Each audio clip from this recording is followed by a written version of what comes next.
အဲ့တော့ data boost မှာ data point တွေကိုကျွန်တော်တို့ initial weight 1နဲ့ထားကြည့်အောင်အဲ့တော့ first learner က fit လုပ်တဲ့အခါ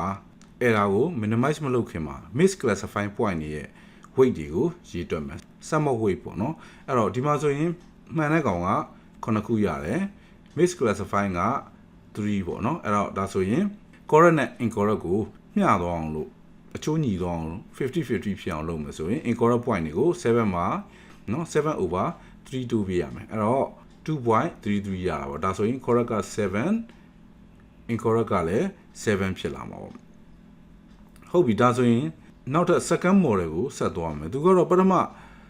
misclassify point ကို fit လုပ်မှာဒီမှာ sum of weight တန်ဖိုးက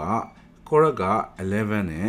incorrect က3ဖြစ်ပါတယ်အဲ့တော့တစ်ဖက် incorrect point တွေကို50-50ဖြစ်အောင်လို့ weight တန်ဖိုးတိုးပေးအောင်မယ်တိုးပေးအောင်ဆိုတော့ဒီတစ်ခါ11 over 3ထည့်ပေးမယ်เนาะဒါဆိုရင် 3.66 ရတာပေါ့ဒါဆိုရင် correct နဲ့ incorrect ရဲ့အချိုးဟာညီသွားပြီဖြစ်ပါတယ်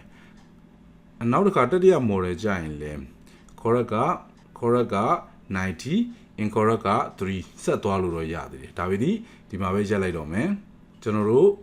model 3ခုကို build လုပ်ပြီးခဲ့ပါပြီ weak learner တွေပေါ့ဒါကိုဘယ်လို combine လုပ်ကြမလဲဘယ်လို combine လုပ်ရမလဲဆိုတော့ဆိုပါစို့တကယ်ချင်းတွေကိုကျွန်တော် test တွေဖြည့်ခိုင်းတယ်အဲ့တော့ဖြည့်ခိုင်းတဲ့အချိန်မှာကောင်းကောင်းဖြည့်နိုင်တဲ့သူတွေကိုရွေးချယ်ရသလိုပါပဲတို့ဒီစီမှာတကယ်ချင်း3ယောက်ရှိတယ်ပထမတစ်ယောက်ကအမှန်ပြောတယ်ဒုတိယတစ်ယောက်ကမှန်တော့မှားတော့ပြောပြီးတော့နောက်တစ်ယောက်ကတော့အမြဲတမ်းလိန်နေတဲ့ကောင်ပေါ့အဲ့တော့အချိန်တိုင်းမှာကျွန်တော်တို့ဘယ်ကောင်ကိုလှစ်လူရှုထားရမလဲဘယ်အဖြေကိုကျွန်တော်တို့ကမလို့အဘူးလဲဆိုတာကိုစဉ်းစားရမယ်အဲ့လိုပဲကျွန်တော်တို့ရဲ့ model မှာလည်းအမြဲမှန်တဲ့ model တဝက်ပဲမှန်တဲ့ model နဲ့ negative ဖြစ်နေတဲ့ model 3ခုရှိတာပေါ့ဒီထဲကရောကျွန်တော်တို့ဘယ်ကောင်ကို ignore လုပ်ရမလဲ real life မှာတော့တမျိုးဖြစ်မှာပေါ့နော်ဒီမှာတော့အမြဲတမ်းလိန်နေတဲ့အမြောက်ကဒီ model ကကျွန်တော်တို့အဖြေမှားတွေပဲအများနဲ့ထုတ်ပေးနေဆိုတော့သူ့ opposite လုပ်လိုက်လို့ရှိရင်မှန်တဲ့အဖြေကိုရမှာပဲအဲ့တော့ always line ဖြစ်တဲ့ဒီ model ကို always line ဖြစ်နေတဲ့ model ကိုကျွန်တော်တို့သုံးပါမယ်သူကတော့မှန်တော့မှားတော့ဆိုတော့အကူကြီးတိတ်မရအောင်เนาะမှားလားမှန်လားကျွန်တော်တို့ဆုံးဖြတ်လို့မရဘူးဖြစ်ပါတယ်ဒီကောင်မလိန်တတ်တဲ့ link လေးကတော့ကျွန်တော်တို့အတွက်အများကြီးအကူကြီးပေးပါပါအဲ့တော့ကျွန်တော်တို့အတွက် ignore လုပ်ရမယ့်ကောင်ကအလဲရကောင်ဖြစ်ပါတယ်အဲ့လိုပဲကျွန်တော်တို့ရဲ့ model မှာလည်း model 1က true ဖြစ်တယ်သူကိုသုံးလို့ရတယ် model 2က random ဖြစ်တယ် useless ပဲသုံးလို့မရဘူးmodel 3ကတော့ liar ဖြစ်တယ်သူကိုလည်းသုံးလို့ရပါတယ် weight တန်ဖိုးအနေနဲ့ဒီကောင်က positive ဖြစ်ပြီးတော့ဒီကောင်က weight တန်ဖိုး0ရယ်ဒီကောင်ကတော့ negative ဖြစ်ပါတယ် accuracy ကြည့်ရင် true model က1ဖြစ်ပြီးတော့ useless က0ပါ liar ကတော့ minus ဖြစ်ပါတယ်ကျွန်တော်တို့ရဲ့ model 3ခုကလည်းသူ့လိုပါပဲဆိုတော့ equation ကတော့ y equal to natural log of h over 1 minus h ဖြစ်ပါတယ်ဒီနေရာမှာ h က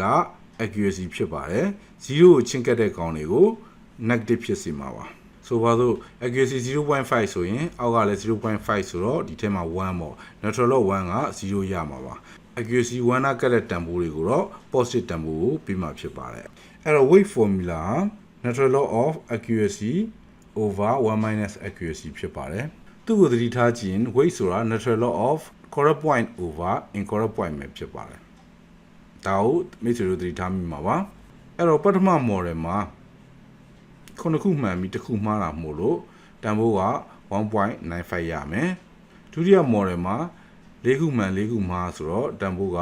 0 50ရာခိုင်နှုန်းစီဖြစ်ပါတယ်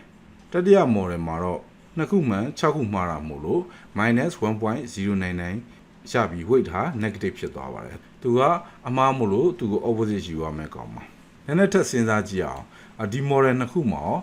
natural log of 8 over 0က8ခုလုံးမှန်ပြီးတော့မှားတဲ့ကောင်က0ပေါ့နော်ဒီကောင်က8ခုလုံးမှားပြီးတော့တစ်ခုမှမမှန်ဘူးပေါ့နော်သူ့အတွက်ဆိုရင်ဘယ်လိုတွက်ကြမလဲပထမကောင်က8 over 0ဆိုတော့ infinity ဒုတိယကောင်ကတော့0 over 8ဆိုတော့ minus infinity ပေါ့